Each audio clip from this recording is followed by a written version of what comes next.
태초에 하나님이 천지를 창조하시니라.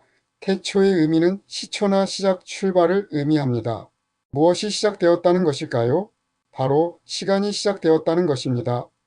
혹자는 성경 어디에도 하나님이 시간을 창조했다는 말은 없다고 하면서 시간은 하나님이 창조한 것이 아니라 인간의 인식론적 차원에서 인간이 만들어낸 것이라고 합니다. 인간이 이 땅에 살면서 하나님이 창조한 세계를 보고 유한함을 느끼며 또한 죽음을 맞이하게 되는 것을 보고 인간이 시간을 만들어 내었다고도 합니다. 이런 주장도 틀리지는 않아 보입니다. 그렇다 치더라도 시간은 하나님이 만드신 것은 사실이 아닐까요? 창세기 1장 1절의 말씀은 이전의 강의에서 하나님께서 시간과 동시에 공간 그리고 물질을 창조하였음을 말하였습니다. 이것을 설명 가능하게 한 것이 아인슈타인의 상대성 이론입니다. 최근에 밝혀진 과학적 사실로서 하나님께서 시간과 함께 동시에 물질과 공간을 창조했다는 창세기 1장 1절의 말씀을 과학적으로 뒷받침해 준 것이지요. 아인슈타인은 과학과 종교의 관계에 대해 다음과 같은 유명한 말을 했습니다. 종교 없는 과학은 절름발이이고 과학 없는 종교는 장님이다.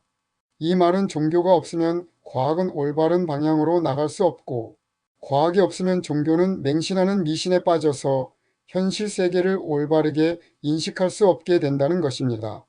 그만큼 과학과 종교는 상호 보완적이라는 것이지요. 고전 물리학에서 뉴턴은 시간은 절대적이고 균일하게 흐르며 외부 요인에 영향받지 않는다고 주장하였습니다. 그리고 시간과 공간을 절대적이며 독립적인 개념으로 보면서 물질과는 관계가 없는 것으로 보았습니다. 이러한 과학적 주장이 근 250년간 인류의 사고를 지배해 왔던 것입니다. 그러다가 아인슈타인이 등장하면서 뉴턴의 고전 물리학은 크게 도전을 받게 됩니다. 아인슈타인의 상대성 이론에 따르면 시간은 절대적인 것이 아니라 상대적이며 관측자의 운동 상태에 따라 시간의 흐름이 달라질 수 있다는 것입니다. 예를 들면 빛의 속도에 가깝게 움직이는 물체에서는 시간이 아주 천천히 흐르게 된다는 것입니다.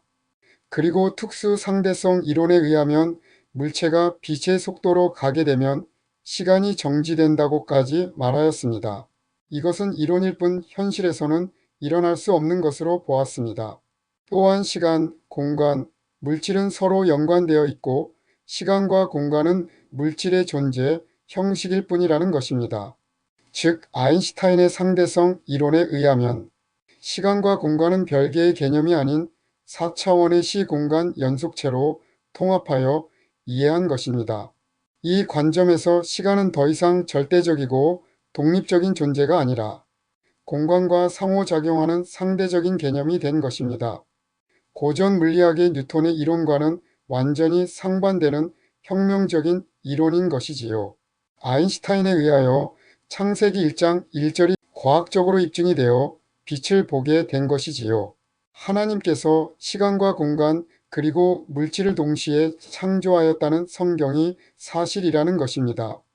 시간과 물질은 절대적으로 별개의 개념이 아니라 시간과 물질이 서로 밀접하게 연결되어 있으며 이론적으로는 상호 변환이 가능하다는 것을 시사해 준 것이지요. 이러한 아인슈타인의 상대성 이론을 지금부터 3500년 전 어떻게 모세가 알았겠습니까? 태초에 시간이 창조되었다. 이러한 개념을 생각할 수 없는 시대에 창세기가 지어졌다는 것은 정말 놀라운 일이 아닌가요?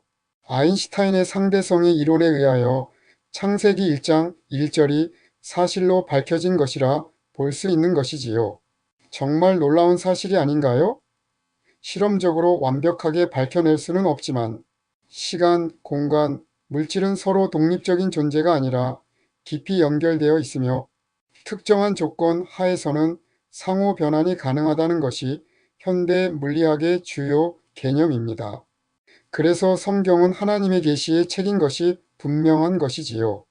시간과 공간 그리고 물질의 존재 방식인 3차원 세계를 떠나 죽음에 이르면 영원의 세계입니다. 과학과 의료 기술의 발달로 앞으로 인간의 수명이 100세 시대를 바라보고 있습니다. 100년이라는 세월이 긴 것 같아 보입니다. 거기다 고통이나 고난을 겪으면 더욱 오랜 시간처럼 느껴질 것입니다. 왜 이렇게 고난의 시간이 긴 걸까? 언제 이 고난의 시간이 끝날까라고 생각을 하게 됩니다. 그러나 빛의 속도로 바라보면 아주 짧은 순간입니다. 영원에서 바라보면 모세가 시편 90편에서 말한 인생이 72요. 강건하면 80이라도 그 시간이 1초도 안 되는 시간입니다. 베드로후서 3장 8절에서 주께는 천년이 하루 같다라고 베드로 사도가 말해주고 있습니다.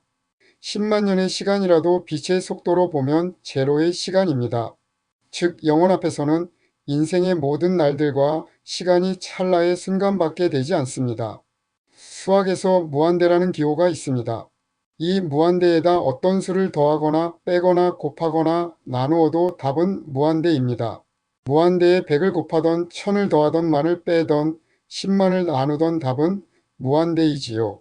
다시 말하면 영혼에 어떤 수를 더하거나 빼거나 곱하거나 나누어도 답은 영혼입니다.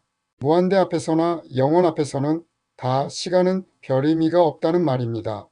지구의 나이를 연구하는 진화론적 과학계에서는 지구의 나이를 약 45억 년으로 봅니다. 1956년 미국의 클레어 패터슨은 운석은 태양계 형성의 뒤에 남은 찌꺼기이며 운석의 나이를 측정함으로써 지구의 나이를 밝힐 수 있다고 추측하고 미국 애리조나주의 베링거 운석구를 만든 캐니언 디아블로 운석으로 실험을 했습니다. 그는 운석 파편의 납 연대 측정으로 태양계의 운석과 지구가 약 46억 년 전에 함께 만들어진 것임을 밝혀 세상을 놀라게 했습니다. 2014년 이후 현재 가장 널리 받아들여지고 있는 지구의 나이는 45억 6,500만 년입니다. 그러나 창조과학회에서는 다른 연도를 주장합니다. 창조과학회는 지구의 나이를 약 6,000년으로 추정하는 젊은 지구론을 주장하고 있습니다. 이 주장은 성경의 창세기를 문자적으로 해석한 결과로 창세기 1장의 날을 각각 24시간으로 간주하고 성경에 기록된 족보를 기반으로 역산하여 나온 연도입니다. 이 관점은 17세기 아일랜드 출신의 어셔 주교가 아담의 창조를 기원전 4004년으로 계산한 전통에 뿌리를 두고 있으며 이를 바탕으로 지구의 나이를 대략 6,000년으로 보고 있습니다. 두 주장 다 문제가 있어 논란의 여지가 없는 것은 아닙니다. 중요한 것은 지구의 나이가 45억 년이든 6,000년이든 영혼 앞에서는 한순간의 찰나와 같은 시간이라는 것입니다. 그래서 영혼이라는 것을 생각하면 이 땅에서 100년 동안 잘 먹고 잘 살고 못 먹고 못 살고가 별로 의미가 없다는 것입니다. 성도는 시간에 대한 이러한 개념이 확 깨달아져야 합니다. 그래야 잘 먹고 잘 산다고 해서 하나님 앞에 교만하지 않고 못 먹고 못 산다고 해서 하나님 앞에 불평하고 원망하지 않는 것이지요. 왜냐하면 100년은 영혼 앞에서는 그냥 1초도 안 되는 한밤의 경점 같은 아주 짧은 시간이기 때문입니다. 그래서 시편 90편 4절에서 모세는 다음과 같이 고백합니다. 주의 목전에는 1000년이 지나간 어제 같으며 밤의 한 경점 같을 뿐이니이다. 라고 말하면서 12절에서 우리에게 우리날 계수함을 가르치사 지혜의 마음을 얻게 하소서라고 기도하였습니다. 모세는 인간의 삶이 푸른 풀과 같이 순식간에 지나감을 깨닫고 내일의 시간을 의미 있게 보내게 해달라고 지혜를 구하고 있는 것입니다. 물질에서 벗어나는 순간 시간과 공간을 초월하여 영혼으로 들어갑니다. 그 영원한 세계는 두 개의 세계로 되어 있지요. 하나는 영벌의 세계 곧 지옥이요. 하나는 영생의 세계 곧 천국입니다. 그러므로 우리가 이 땅에 살고 있는 날들은 그 두 세계를 가기 위한 선택의 시간이요. 기회의 시간입니다. 그런데 그 시간이 아주 짧고 짧다는 것입니다. 야고보서 4장 14절에서 야고보 사도가 우리에게 이렇게 말해줍니다. 그러한데 너희가 내일 일을 알지 못하는도다. 너희 생명이 무엇이뇨? 너희는 잠깐 보이다가 없어지는 안개니라. 우리의 인생의 날들이 이렇게 짧다는 것을 알 때 이 세상에 있는 것들에 대하여 연연해 하거나 애착을 갖거나 집착하지 않게 되고 주 안의 기쁨 누림으로 마음이 풍랑은 잔잔해지고 세상과 나는 간 곳 없고 구속한 주만 보이게 되는 것입니다.